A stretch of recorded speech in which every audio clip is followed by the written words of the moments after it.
Your palms are sweating. Your heart is beating fast.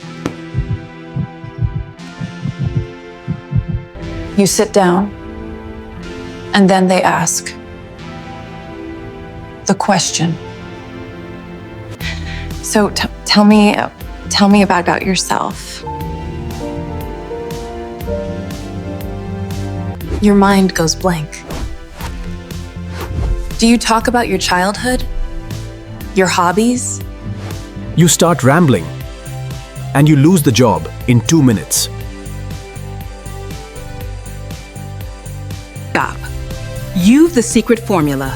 P.P.F. Clear, concise, and confident. Welcome to episode 3. Let's get you hired. Hello, everyone. Welcome back to the English Global Podcast. I am Anna. And I am Michael. We are thrilled to have you here for episode 3. Anna, today we are tackling something scary. I think job interviews are worse than going to the dentist. I might be right, Anna. At least at the dentist, you don't have to talk. But in an interview, you are under a spotlight. Exactly. And the worst part is the very beginning. That moment when they say, "Tell me about yourself." It sounds like such an easy question, doesn't it? You know yourself better than anyone. But that is the problem. I know too much. I don't know where to start. Should I tell them I like cooking? Should I tell them where I was born? That is exactly where most people fail. They start telling their life story. They ramble. Rambling. That is a good word. It means talking too much in a confused way, right? Yes. And today we are going to stop the rambling. We are going to teach you a secret structure called the P.P.F method. Ooh, I love a good method. What does it stand for? It stands for present, past, and future. It is a simple map to guide your answer. Fantastic. So in this episode, we will break down this method step by step. We will also learn powerful vocabulary to describe your skills. And we will do a role play where Anna and I will act out a bad interview and a good interview so you can hear the difference. I'm ready. If you want to ace your next interview, please hit that like button and subscribe. Let's get to work. Part 1, the trap, what not to do. So Anna, before we learn the right way, let's talk about the wrong way.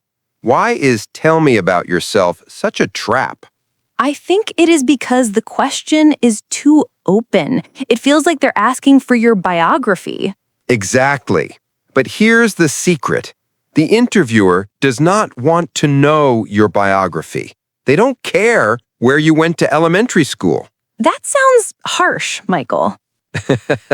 It is a little harsh, but it's true. They're asking a specific question in code.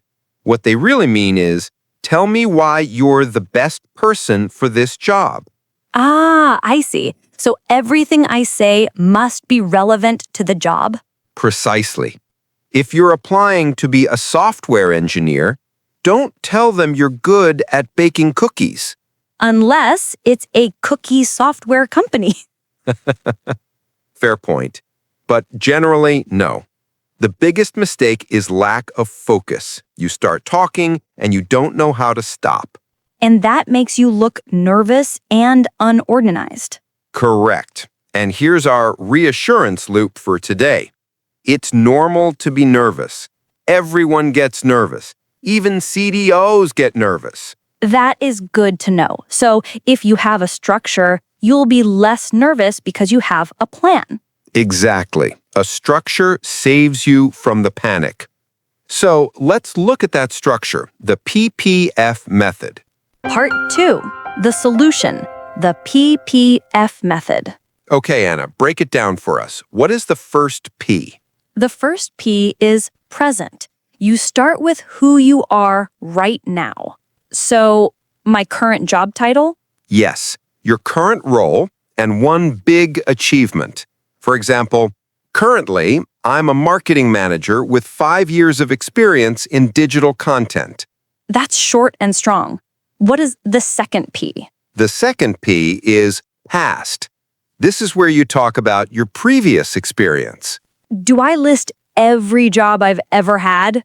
No. Just pick the most relevant points, the skills that matter for this new job. I see. So if I'm applying for a leadership role, I talk about when I led a team in the past. Exactly. You connect the dots for them. You say, and before this, I worked at Company X, where I developed my skills in team leadership. And finally, the F, future. This is the most important part. This is why you're here today. You explain why you want this job. So I connect my skills to their company. Yes. You say, and now I'm looking to take the next step in my career, and I'm very excited about this opportunity because... Because I love your company. Yes, but be specific. Because your company is a leader in innovation, for example. So, present, past, future. It is a story with a beginning, middle, and end. Part 3. Role play. The bad versus the good answer. Okay, I think I understand the theory, but let's hear it in action. Michael, are you ready to be the candidate? I am ready. Be a tough interviewer, Anna. All right. So, Michael, thank you for coming. Tell me about yourself. Well, I was born in a small town in Ohio. I have 2 brothers. I like playing football on weekends. I used to work at a pizza shop when I was 16. That was fun. And then I went to college, and now I just need a job because my rent is expensive. Cut! Michael, that was terrible. I know. But Anna, honestly, so many people answer like that. What did I do wrong? You talked about your childhood. You talked about pizza. And you said you just need money. None of that tells me you are a good professional. Exactly. It was personal, not professional. Now, let me try again. Using the P.P.F method, I'm applying for a customer service manager role. Okay, take 2. Action. Michael, tell me about yourself. Well, currently I'm a senior customer support agent with 4 years of experience in the tech industry. I specialize in solving complex client issues quickly. Previously, I worked at a large retail company where I developed my communication skills and learned how to handle high-pressure situations. And looking to the future, I'm ready to take on more responsibility. That is why I'm so excited about this manager position, because I admire your company's commitment to customer satisfaction. Wow, hired. When can you start? You see the difference? It was short, it was relevant, and it followed the map: present, past, future. It felt like a story. I knew exactly who you were and what you wanted. Part 4. Vocabulary and Grammar Deep Dive. That was a great example. Now, let's look at the specific words Michael used. Here is our vocabulary deep dive. The first word is relevant. Definition: closely connected or appropriate to the matter at hand. Example: only mention experience that is relevant to the job. Next is concise. Definition: giving a lot of information clearly and in a few words, short and sweet. Example: keep your answer concise. Don't speak for 10 minutes. A powerful verb is to highlight. Definition: to emphasize something important. Example: I want to highlight my experience in project management. Next is skill set. Definition: a person's range of skills or abilities. Example: my skill set is a perfect match for this role. And finally, background. Definition: your past experience, education, and family history. Example, can you give me a brief summary of your background? Grammar focus. Present, perfect, continuous. Now let's look at a grammar structure that makes you sound very professional. It is the present perfect continuous. This is a bit advanced, but very useful. The structure is have or has plus been plus verb ing. We use it to talk about an action that started in the past and is still continuing now. It emphasizes the duration and your experience. For example, instead of saying, I work here for 5 years, which is a common mistake, you should say, I have been working here for 5 years. Yes, it sounds so much better. Or, I have been leading the sales team since 2020. It shows stability. It shows you're dedicated. Compare that to the past simple. I worked there. That means you finished. You stopped. But I have been working means you are still doing it and you're proud of it. Exactly. So when you talk about your present in the P.P.F method, try to use this tense. I have been developing websites for 3 years. It sounds very strong. Part 5. Dealing with nerves and body language. Michael, we have the structure and we have the grammar, but what about the body? What if I'm shaking? That brings us back to the cold open. Physical anxiety is real, but there are small tricks you can do. First, smile. It sounds silly, but smiling actually changes your voice. It makes you sound confident, even if you're terrified. True. And second, slow down. When we are nervous, we speak very fast. Take a breath. Pause between sentences. And eye contact? Yes, you don't have to stare at them like a robot, but try to look at their face, not at the floor. It shows you're engaging with them. And remember our reassurance. The interviewer wants you to do well. They want to find a good employee. They are not your enemy. Exactly. They're just people. They're probably tired and want to finish the interviews too.